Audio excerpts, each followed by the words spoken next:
স্বেচ্ছাসেবক দল সিলেট মহানগর উদ্যোগে আজকে এই ঈদ পুনর্বী অনুষ্ঠান এবং কারা নিযুক্তদের সংবর্ধনা উপলক্ষে উপস্থিত সংগ্রামী আজকের এই আয়োজনের প্রধান অতিথি বাংলা জাতীয় দল বিএনপি সিলেট মহানগর শাখার সংগ্রামী সভাপতি আমাদের অভিভাবক তুল্য বড় ভাই জনাব নাসিম হুসাইন।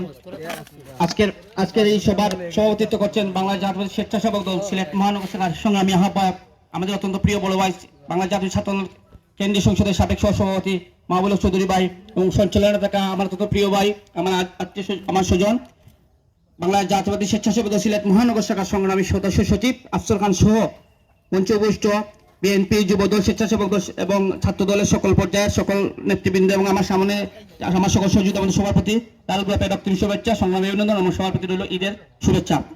প্রিয় সহযোগিতা ভাইয়েরা, প্রথমেই আমি আমার সাধারণ সম্পাদক কথার সাথে সুর মিলে বলতে চাই, আমাদেরকে সিলেট ছাত্র দলের দায়িত্বশীলদেরকে আজকের এই আয়োজনে আপনারা দাওয়াত করার জন্য আমরা আপনাদেরকে ধন্যবাদ জানাচ্ছি এবং আমরা আনন্দিত এইটাকে আপনাদেরকে জানাচ্ছি। যাই হোক, দীর্ঘ বক্তব্য দেওয়ার সুযোগ নেই, কারণ ইতিমধ্যে আমরা অনেক বক্তার বক্তব্য শুনেছি। প্রকৃতির অবস্থা ভালো না, বৃষ্টি চলে আসতে পারে। তো আমি শুধু একটি কথাই বলবো, বাংলাদেশ জাতীয়বাদী স্বেচ্ছাসেবক দলের এইবারে আন্দোলন সংগ্রামের ভূমিকা অভূতপূর্ব ছিল। আপনারা হয়তো খেয়াল করেছেন, সিলেটের বিএনপি রাজনীতির আজকের এই আমরা যে কথাটা বলেছি যে ফ্যাসিবাদ বিরোধী আন্দোলনের প্রায় 1.5 যুগ হতে চলছে। 18 বছর হতে খুব বেশি দিন আমরা প্রায় 16-17 বছর ধরে আমরা ক্ষমতার বাইরে এবং ক্ষমতার বাইরে থেকে আমরা গণতন্ত্র পুনরুদ্ধারের জন্য আন্দোলন করে যাচ্ছি, ফ্যাসিবাদের পতনের জন্য আন্দোলন করে যাচ্ছি, এই দেশের আইনের শাসন প্রতিষ্ঠার জন্য আন্দোলন করে যাচ্ছি।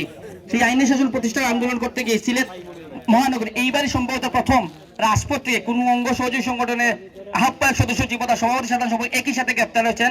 আমি আমার সিলেট ছাত্র দলের পক্ষ থেকে সংগ্রামী সভাপতি এবং সংগ্রামী আহ্বায়ক সদস্য সচিবকে আবার কুর্নিশ জানাচ্ছি এবং আজকে যারা কারা নিযুক্ত হয়েছেন তাদের ত্যাগের প্রতি শ্রদ্ধা রইল। যারা কারা নিযুক্ত হন নাই, কিন্তু আমাদের আনসার ভাই বলে গেছেন, আমরা যারা বাইরে ছিলাম আমরা আসলে কারাগারেই ছিলাম, এটা ছিল একটা বৃহৎ কারাগার।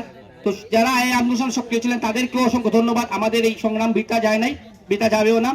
আপনারা তো যে কথা আমাদের অত্যন্ত স্নেহভাজন শ্রমিক দলের সাধারণ সম্পাদক জীবন বলে গেছে যে আমাদের নেতা দেশনায়ক তারেক রহমানের আমন্ত্রণে তারেক রহমানের নির্দেশনায় এই দেশের 95% জনগণ এই পাতানো নির্বাচন প্রত্যাখ্যান করছে। এইটাই আমাদের জন্য বিজয়, এইটাই গণতন্ত্রের বিজয় এবং আমাদের চূড়ান্ত বিজয় আর খুব বেশি দেরি নেই। আমরা অতি শীঘ্রই চূড়ান্ত বিজয় অর্জন করবো, এটা আমার বিশ্বাস।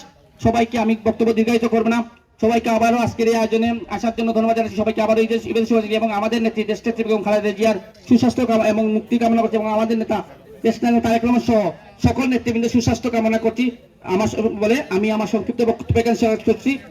বাংলা জিন্দাবাদ, বাংলা জাতীয় দল জিন্দাবাদ, বাংলা জাতীয় ছাত্র দল জিন্দাবাদ, শহীদ জিয়া অমর হোক, দেশনেত্রী বেগম খালেদা জিন্দাবাদ, তারেক রহমান জিন্দাবাদ। সবাই ভালো থাকবেন।